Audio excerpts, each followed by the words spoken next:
Morning, everyone. Good morning. As usual, Instagram is not working today.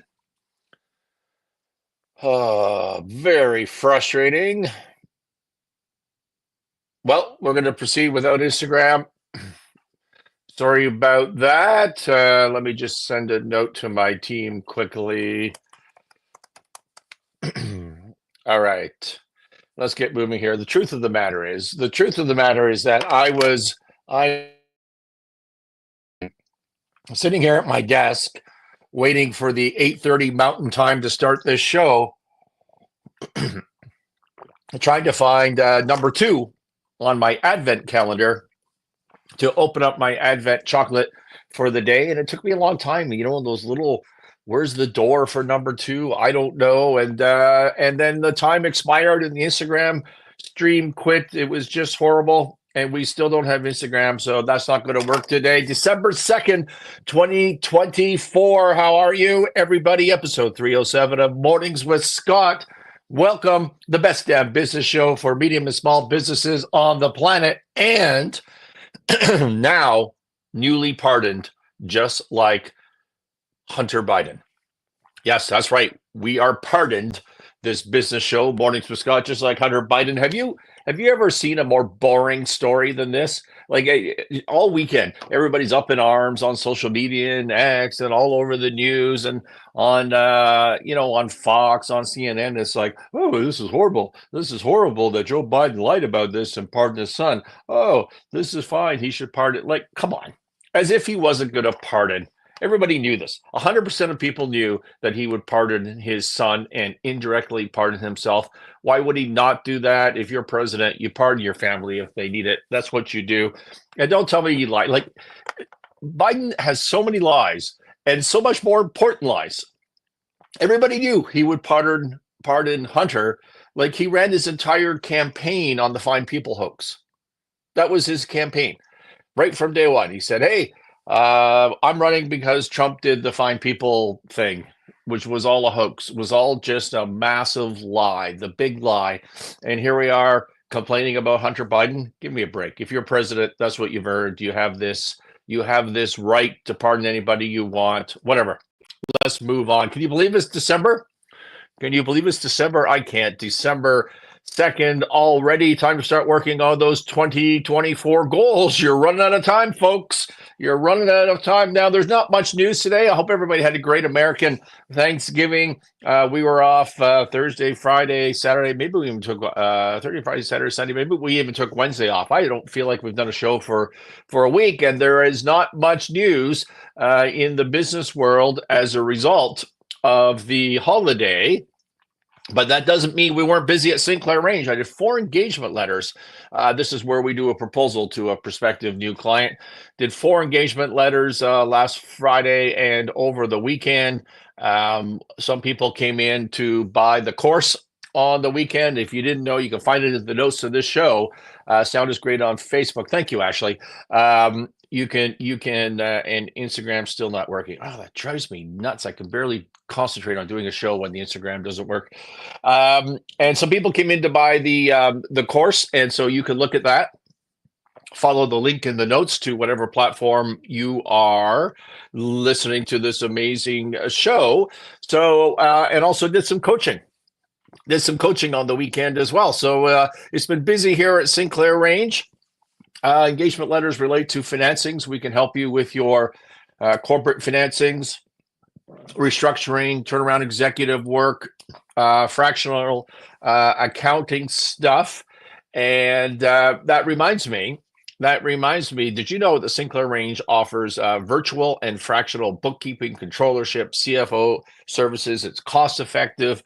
It is high quality CPA driven work.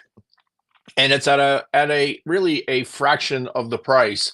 That's the whole fractional part of what you're going to get if you go to hire your own CPA to be your own controller. And if you want to gain momentum of your business, you want to push your business forward, you need accounting. Everybody I talked to lately that's coming for money, or they're, well, mostly money. Everybody needs money these days, that are coming to hire Sinclair Range to raise capital. They don't have quality financial statements. Who's going to invest in your business if you don't have financial statements that reconcile and make some sense, and you need to survive due diligence.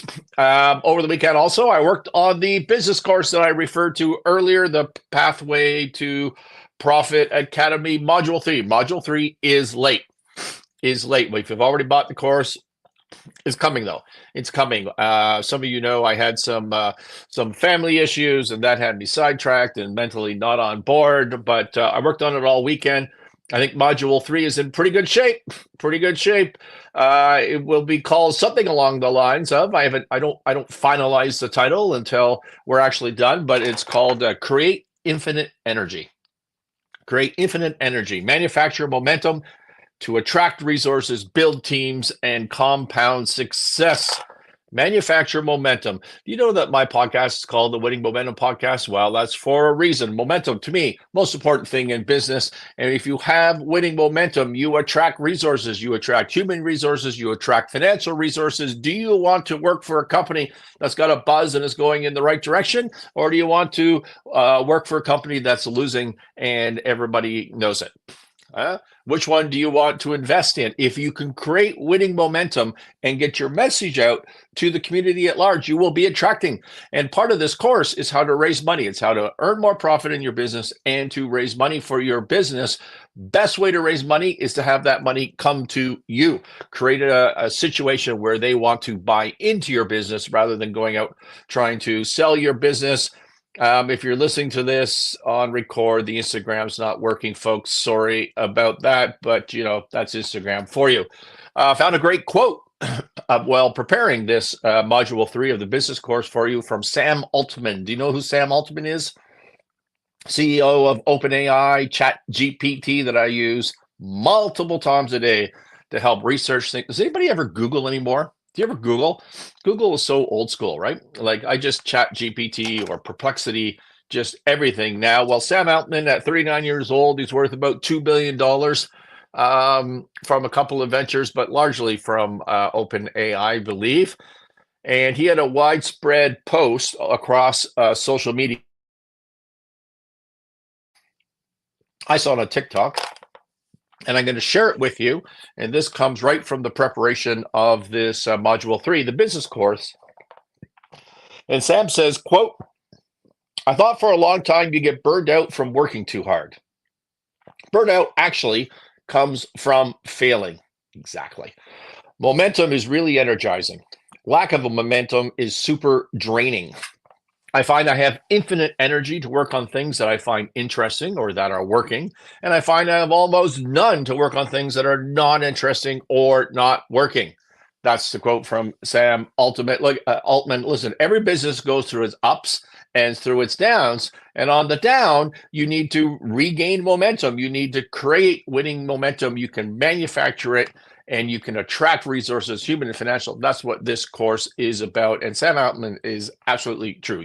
Is absolutely right. You can create infinite energy by winning, and you can manufacture the winning. That's what Module 3 will be about. Speaking of Sam Altman, Wall Street Journal reports that Musk's rival, Elon Musk's rivals, fear he will target them with his new power. Now look at, I copied it. So I sit down at night on a glass of wine, and I read some of the news, see what the headlines are for tomorrow, and I cut and paste some articles into my show notes. Then I edit them a little bit, not much, do a quick review in the morning. That's my preparation. So, and the Wall Street Journal, unlike other news sources, you can only cut and paste one paragraph at a time. And their articles are really, really long, particularly if it's just made up news, because there is no financial news of any interest whatsoever to anybody in the entire world. But they have to fill up their journal. And so they just write stuff. And so I'm cut and pasting. I think, oh, this could be fun. It talks about Musk. It talks about Sam Altman. It talks about rivalry. That's going to be fun, right? We're all going to find that interesting. And then you get into it. And after I've spent like 15 minutes cut and pasting paragraphs into my show notes, What do I find? I find this is just a Trump derangement article, as the Wall Street Journal does from time to time. It's anti-Trump, and therefore it is anti-Musk. Later in the article, I just stopped cutting and pasting. It says that Trump ran for office on a platform of retribution against his enemies. Did he? Did he really? Or did he say, my retribution will be success? I'm pretty sure that's what he said his revenge was going to be, was success. He didn't say he was going to go after anybody. And so this is just made up TDS stuff, but it doesn't mean it's not true, because Musk has resued OpenAI. So Wall Street Journal reports that as the summer drew to a close, Sam Altman thought his relationship with his OpenAI co-founder Elon Musk was in a good place. Musk sued him earlier in the year for allegedly betraying OpenAI's not-for-profit mission. If you remember, we covered this, I don't know, a few months ago on Mornings with Scott. And so OpenAI was a not-for-profit, is a not-for-profit, perhaps. I'm not sure their current status, but was a not-for-profit for sure. And then what they did is they opened up a for-profit subsidiary company, and they created a ton of value there, and everybody got to share in that. And so the All In podcast guys were talking about the structure of this company and how you could just sidestep everything in terms of taxes in particular and have a huge competitive advantage, and then basically amalgamate or do some corporate trickery to get rid of the not-for-profit and convert into a for-profit or some derivation of a for-profit. And so basically they set up as a not-for-profit, and that was why Musk invested in it. And then Microsoft came along, and it became the Microsoft for-profit artificial intelligence that competes with X. And so Musk sued them, but then he dropped that. And so it says here in the Wall Street Journal that he withdrew the suit a few months afterwards, as the two spent part of an evening huddled together around a fire pit on the sidelines of a March technology conference in Big Sky, Montana. Their happy chat ended in a hug, according to people at the conference. And even after Musk refiled the suit in August, so he refiled the suit just a couple of months ago, even after that, the long volatile relationship seemed manageable. After all, Musk had a long track record of picking fights and then moving on. So again, this is TDS and Trump derangement syndrome, and therefore it's anti-Musk, as the Wall Street Journal is often. And what they're missing here, and they're not reporting to you, is that the lawsuit certainly does include, but is not entirely about OpenAI being a not-for-profit or a for-profit company anymore. What it's about is that what's his name? Now I forget his name. Just bear with me here. Sam Altman, that's his name. What it's about is Sam Altman, when they're out raise money for OpenAI, they ask their investors to never invest in any other AI company again that's competitive to OpenAI. And so they demanded Elon was round one invested with return, Wes, Montana. I don't know what the structure was, Wes, of their initial deal. I do know it was intended to be open source and not for profit. So I don't know that there was a significant investment return structure there, but I haven't done a deep dive on that. I just want to caution you on that. If you know, you could tell us certainly in the comments. But what Sam Altman did, OpenAI did, is they raised a bunch of money and they said to the investors that were coming in on the deal, hey, don't invest in anybody else. Well, that's what the lawsuit is about. It's anti-competitive. But it says here in the Wall Street Journal that since the election, people close to Musk have said that he despises Altman. As we know, Musk is hanging out with Donald Trump. He seems to never leave Mar-a-Lago. He plowed, it says here, $200 million into Trump's campaign, and he has dubbed himself, this is my favorite, he dubbed himself the president's first buddy. And he's called in his X posts Sam Altman, Swindly Sam. I like that nickname as well. Altman is a registered Democrat who chose not to endorse Trump during the election and felt blindsided by this attack from Elon. Musk's scorch earth tactics has sent waves of concern through his lengthy list of business rivals, who over the years have included Bill Gates, Jeff Bezos. The richest man in the world is poised to have significant influence. So here's the hand wringing. Do you see me? Do you see me wringing my hand here? Here's the hand wringing about Musk and X and Tesla and SpaceX and all those other companies being too close to the government now and relying on government contracts. And if you're an American citizen, you have to ask yourself, who cares? Who cares? Am I getting value? I mean, I get the competitive, avoiding conflict, capitalism, all that sort of stuff.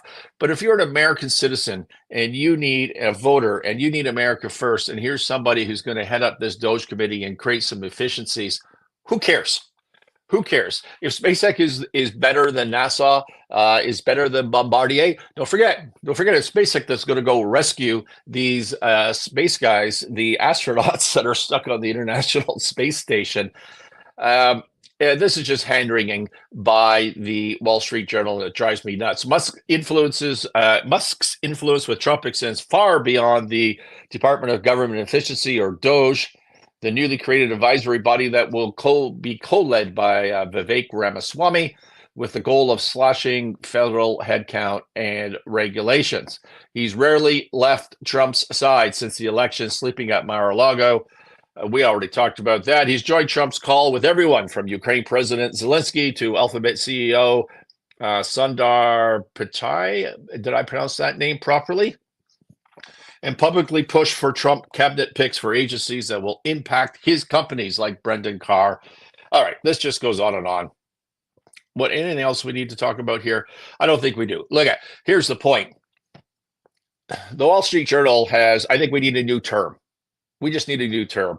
We need Elon Derangement Syndrome, EDS.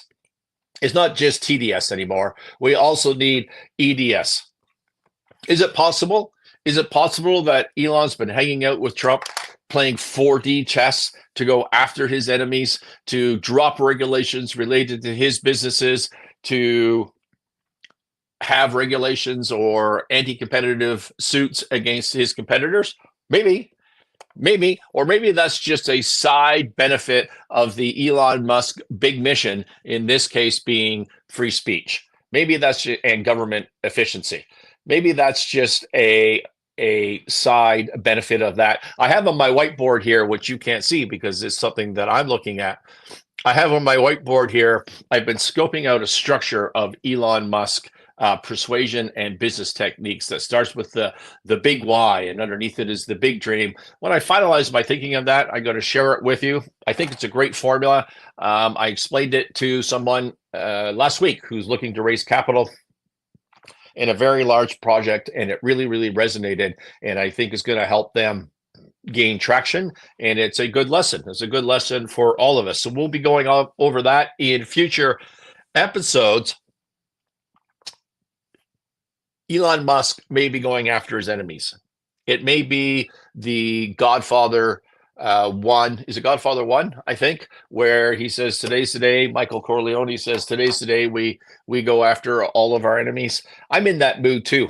2024 for me, coming off my illness and having to rebuild some businesses was about regaining momentum, that winning momentum that I talk about in my business course. And you can't, here's a little tip for you.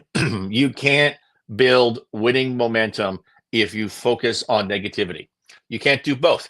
Negativity and positivity being winning momentum, cannot coexist. Just can't. In your life, in your business, in a marketplace, you cannot do both at the same time.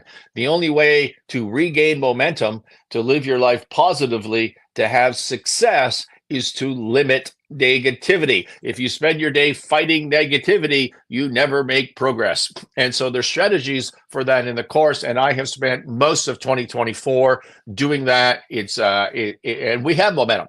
Things are going pretty well here at Sinclair Range, and the personal brand, thescottsinclair.com. You can go check that out as well. But that doesn't mean you can ignore the negatives. It doesn't mean you can ignore your enemies and your battles and all you people that have been paying. Today's the day we start coming after you. We've got probably millions of dollars to go and collect from people who think they have skated on this during the year. You're not getting away with it. You're not getting away with it. Well, automotive industry is screwed. Speaking of people not paying, the automotive industry is completely screwed. No one is paying. Supply chains are falling apart. There's huge turnover. Nissan lost their CFO. They lost their CEO before that. Stellantis over the weekend, I believe, announced that their CEO left on divisions with the vision with the board of directors, and they have no replacement. There's just no replacement. The board of directors of Stellantis decided they'd be better off with no CEO at all, rather than have this guy stay for another couple of months while they go through a search process. Yeah, EVs, electric vehicles, are not selling. If you're in the high-end business like a McLaren, no one in China is buying your products anymore, so volumes are way down. It's not good. And now on X, the platform X, Owen Gregorian, do you know this guy? Do you follow him? He should. He posts a bunch of cool science stuff. It's fun to listen to that account. Gregorian, Gregorian, says that BMW human robot gets more upgrade with 400% speed increase as it's tasked with production line duties. An eerie fleet of humanoid robots have been employed by BMW. You should see these things. They look like, I'm going to show you a video in a second. They look like the Tesla Optimus robots, and they're just manning stations. If you ever seen videos of how an auto plant works, they're manning stations, carrying something over here, putting it onto the next machine. And BMW says the productivity is off the charts. No smoke breaks or washroom breaks, I don't think, for these robots. Figure Robotics founder Brett Addock shares a bizarre video of the life-like bots working on the auto brand lines with a 400% speed boost, skyrocketing the success rate. California-based technology company Figure and BMW have been working together for months to create a completely autonomous fleet that can shoulder tiring factory jobs. The first fleet was tested at a plant in Munich in August, and the BMW said the results were very promising. Now, the bots have been updated with new capabilities to allow them to fly through 1,000 parts per shift, right? Per day. I don't know if that's a lot. There's no context in this article as to whether that's a lot or not. For example, I have auto parts manufacturing, a company in the auto parts manufacturing space, and we go through different stages, and we're probably doing 400 to 600 parts per shift, and we're running 2 shifts, and now you get up to the 1,000. But it depends what part you're making. It depends what your process is. Ours is not in steel like these guys. Let me just show you. Listen, I had a call from somebody on the weekend who said, hey, I listened to your show while I'm driving around on the podcast, and you always say things that I can't see. You need you're not geared for audio. Well, that's true.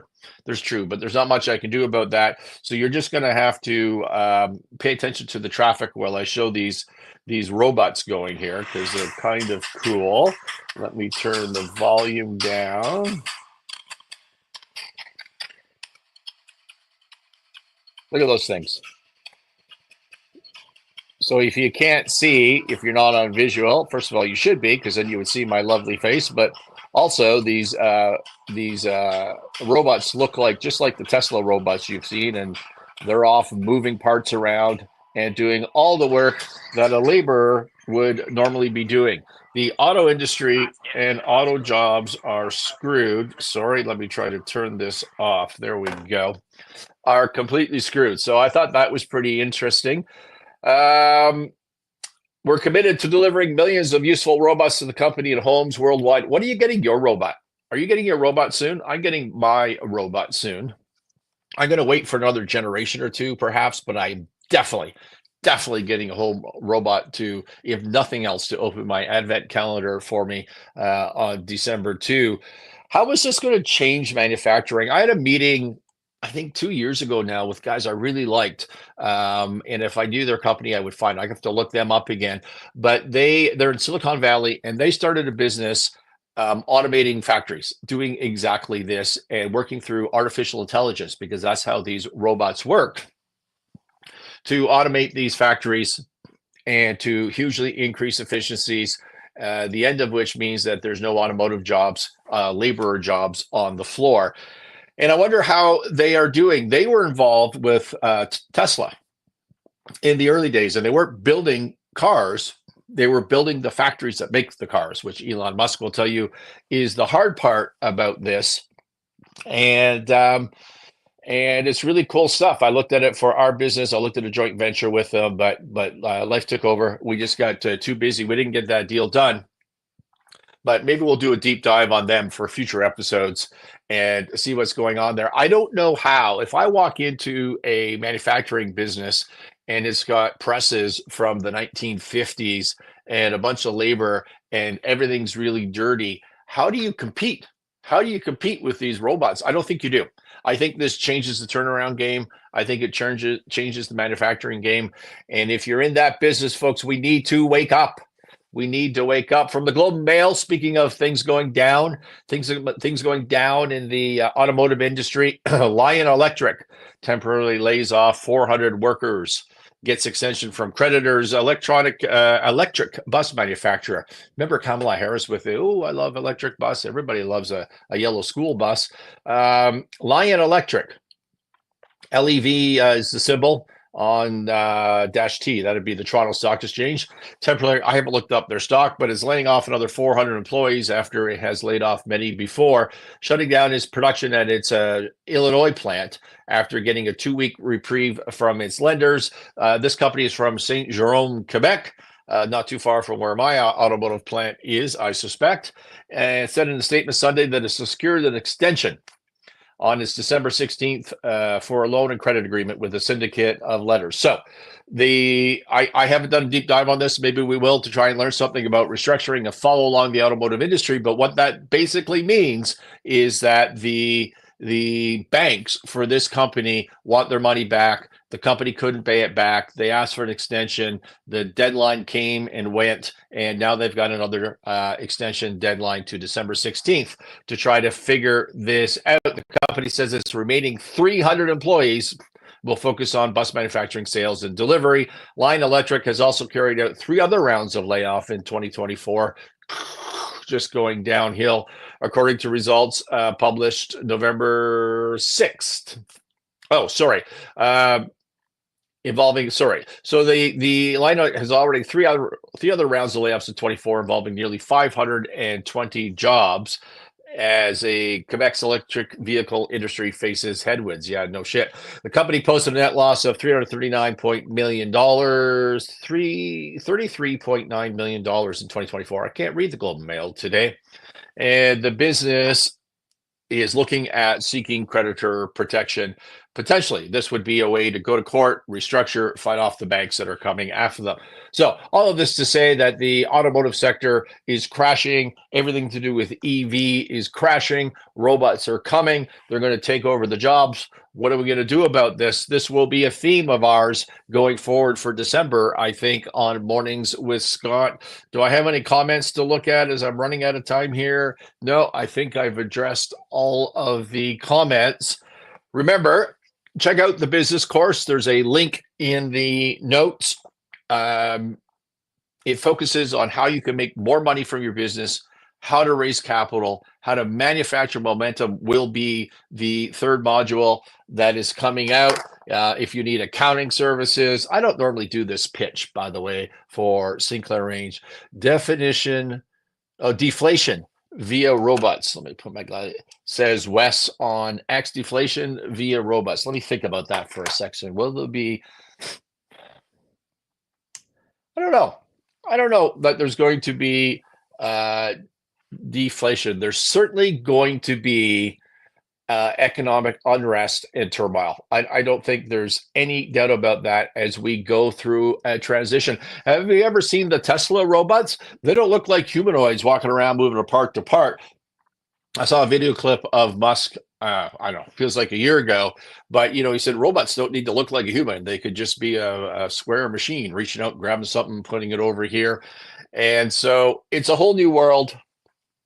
I think historic was legacy manufacturing in North America is in real trouble. We have small little factories all over the Midwest, all over America, really, but certainly all around the Midwest. Same problems in Canada, and I don't see how you compete.